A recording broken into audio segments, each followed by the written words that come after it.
where they've said I said things, like I may have said something hostile to a member of another band, but they've turned around. When people think of Axl Rose, they think of rock and roll's most volatile genius.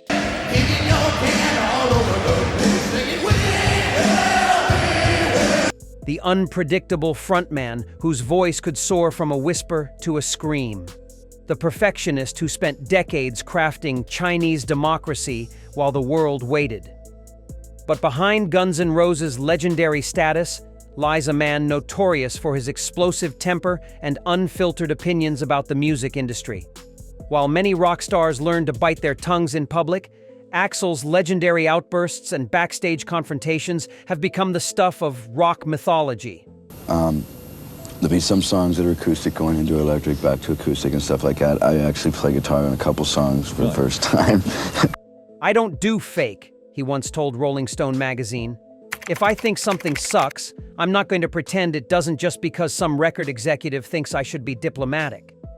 From arena-sized feuds that split bands apart to venomous interview takedowns that ended friendships, Axl's musical hatred runs deeper than simple professional disagreements. His conflicts reveal an artist whose uncompromising vision of rock authenticity puts him at odds with musicians he views as sellouts, posers, or threats to everything rock should represent. Today, we're counting down the 6 musicians that Axl Rose has publicly despised, and why even some of rock's biggest legends have felt the full force of the most dangerous voice in rock's legendary wrath. 6. Kurt Cobain. The tension between Axl Rose and Kurt Cobain represented a fundamental clash between two opposing visions of what rock music should be in the 1990s. And according to those who witnessed their interactions, the animosity was immediate and mutual. And Courtney and I just jokingly said, "Axl, will you be the godfather of our child?" You know, we're just joking around and Axl saw Kurt as everything wrong with the new grunge movement, revealed former Guns N' Roses tour manager Doug Goldstein. He viewed Nirvana's success as a rejection of everything he believed rock should be: technical skill, showmanship, and larger-than-life personalities. The friction first exploded publicly at the 1992 MTV Video Music Awards when both bands were at the height of their powers. During rehearsals, Axl reportedly approached Cobain and demanded he get his wife, Courtney Love, under control after she had been heckling from the audience. Cobain's dismissive response allegedly included telling Axl to "shut up and just sing the songs, old man." What particularly infuriated Axl was what he perceived as Nirvana's anti-establishment posturing while achieving massive commercial success. According to Slash, during a heated band meeting in 1992, Axl ranted, "They're making millions complaining about making millions. At least we're honest about wanting to be rock stars. This our reluctant fame act is more fake than anything we've ever done." The animosity deepened when grunge began overshadowing hair metal commercially. Former Geffen Records executive Tom Zutaut recalled Axl's reaction to Nirvana's record-breaking sales. He couldn't understand how 3 chords and deliberate sloppiness could outsell the technical precision he'd spent years perfecting. He called it the dumbing down of rock and roll. Number 5. Vince Neil. The hatred between Axl Rose and Mötley Crüe's Vince Neil represents one of rock's most personal and long-lasting feuds, a rivalry that began over a woman and escalated into a decades-long war of words and occasional violence. Is Axl, if you're watching this, I want to challenge you to a fight. I'm going to give you the time, and I'm going to give you the place, and there's no backing out now, buddy. It started over Izzy Stradlin allegedly hitting Vince's girlfriend at a party, but it became much bigger than that, explained former Guns N' Roses guitarist Gilby Clarke. Axl saw Vince as representing everything superficial about the Sunset Strip scene: the hair, the attitude, the priority of image over substance. That Vince and I'll get into it or something, you know, and Izzy laughs because he's like, that guy, you know, had a full-on free shot. The feud exploded publicly at the 1989 MTV Video Music Awards when Neil challenged Rose to a fight, screaming across the venue. According to security personnel present, Axl's response was immediate and vicious. "I'll fight you right now, you bloated has-been. At least when I hit notes, they're the ones I'm aiming for." What particularly enraged Axl about Neil was his perceived lack of vocal development. During recording sessions for Use Your Illusion, producer Mike Klink recalled Axl's frustration when comparisons were made between the singers. Axl would go ballistic. He'd say, "Don't compare my voice to someone who sounds like he's gargling with whiskey. I've spent years training my instrument while he spent years destroying his."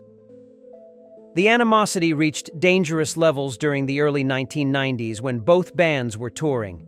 According to a roadie who worked with both acts, death threats were allegedly exchanged through intermediaries. Axl would send messages through crew members about what he'd do if he ever caught Vince alone. It got scary enough that venue security had to create completely separate arrival and departure protocols. 4. Sebastian Bach. The bitter rivalry between Axl Rose and Skid Row's Sebastian Bach stems from what those close to both singers describe as a clash between two enormous egos competing for the title of rock's most dangerous frontman. "It was like watching two alpha wolves in the same territory," explained former Geffen Records A&R executive John Kolodner. Both had operatic voices, both had explosive personalities, and both refused to acknowledge the other as legitimate competition. The tension first erupted during the late 1980s Sunset Strip scene when both were establishing their reputations. According to former Guns N' Roses drummer Steven Adler, the animosity was immediate. Axl saw Sebastian as a wannabe who was copying his style. The high notes, the stage theatrics, even the way he moved. He'd call him Discount Axl behind his back. What particularly irritated Rose was Bach's tendency to reference Guns N' Roses in interviews while positioning Skid Row as their equals. During a 1991 backstage encounter at a festival, witnesses reported Axl confronting Sebastian directly. "Stop name-dropping us in your interviews. Your opening acts trying to ride our coattails to relevance. Know your place." The feud intensified when Sebastian began making claims about his vocal range. According to producer Bob Rock, who worked with both singers, Axl's reaction to these boasts was swift and brutal.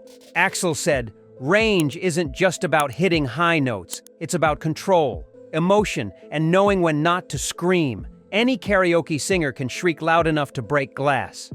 Number 3. Fred Durst. Axl Rose's disdain for Limp Bizkit's Fred Durst represents his broader frustration with what he viewed as nu metal's bastardization of authentic rock music.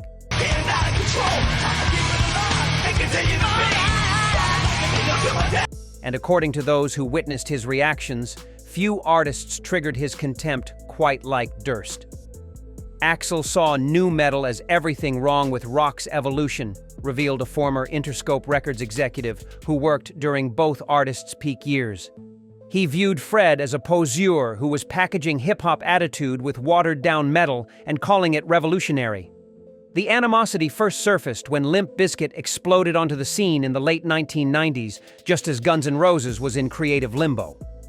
According to former GNR guitarist Robin Fink, Axl's reaction to their success was immediate and hostile. He'd watch their videos and just rage about baseball caps and backwards rap over dumbed-down guitar riffs. He saw it as the death of everything rock stood for. What particularly infuriated Axl was Durst's approach to rock stardom. During Chinese Democracy recording sessions, producer Roy Thomas Baker recalled Axl's tirade after hearing a Limp Bizkit radio interview. He said, "This guy thinks rock and roll is about acting tough and talking trash. Real rock is about vulnerability disguised as power, not the other way around." The tension became personal when both artists were dealing with media controversies in the early 2000s. According to a Rolling Stone journalist who covered both stories, Axl was particularly incensed when compared to Durst as difficult artists. Axl supposedly said, "Don't compare my artistic perfectionism to his attention-seeking tantrums. I delay albums because I care about quality. He delays brain functions because he cares about image." Number 2. Scott Weiland. The complex hatred between Axl Rose and Stone Temple Pilots' Scott Weiland ran deeper than musical differences. It represented what those close to both singers describe as a tragic recognition of shared demons and opposing responses to them. Axl saw in Scott everything he could have become if he'd let his darkness win, explained former Guns N' Roses manager Alan Niven. The addiction, the unreliability, the way drugs destroyed his voice and his relationships. It was like looking into a funhouse mirror of his worst possible future. The animosity first surfaced during the grunge era when STP achieved massive success with their debut album. According to a former Geffen Records executive, Axl's reaction to Scott's vocal style was immediate and harsh. He called it Jim Morrison karaoke and claimed Scott was stealing his lower register approach while adding nothing original to it. What particularly triggered Axl was Weiland's well-documented struggles with heroin addiction and how it affected his performances. During a conversation with producer Mike Klink in the mid-1990s, Axl reportedly said, "I've fought my demons to get better at what I do. He's let his demons make him worse. There's a difference between being tortured for your art and being tortured by your weakness." The tension reached its peak when both singers were dealing with legal troubles and band instability in the late 1990s. According to a music journalist who covered both stories, Axl was particularly incensed when their situations were compared. Axl allegedly said, "My problems come from caring too much about the music. His problems come from caring more about the needle than the notes." 1. Slash. The most devastating and personal musical hatred in Axl Rose's career centers not on a rival, but on his former best friend and creative partner, Slash. This isn't just about musical differences. It's about the destruction of one of rock's greatest partnerships and the bitter aftermath that lasted for decades. Like I said, I had asked for his number, and then I had called him, and he was on tour or something, and then... The hatred between Axl and Slash was the most toxic thing I've ever witnessed in rock music, revealed former Guns N' Roses drummer Matt Sorum. It wasn't just about the band, it was personal, vindictive, and absolutely devastating to watch two brothers tear each other apart. The relationship began deteriorating during the Use Your Illusion sessions when Axl's perfectionism clashed with Slash's more instinctive approach. According to producer Mike Klink, the creative tension quickly became personal. Axl would spend hours crafting a vocal part, then Slash would nail a guitar solo in one take. Axl saw it as Slash not caring enough. Slash saw it as Axl overthinking everything. From the fact that he's obviously, one of the greatest singer or frontman guys. What transformed creative differences into genuine hatred was Axl's belief that Slash was actively undermining his vision for the band. During the tumultuous 1990s, former manager Doug Goldstein recalled Axl's growing paranoia.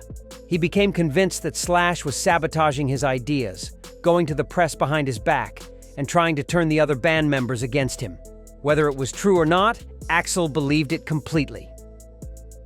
The breaking point came when Slash left the band in 1996. According to legal documents from subsequent lawsuits, Axl felt personally betrayed by what he saw as abandonment during his most vulnerable period.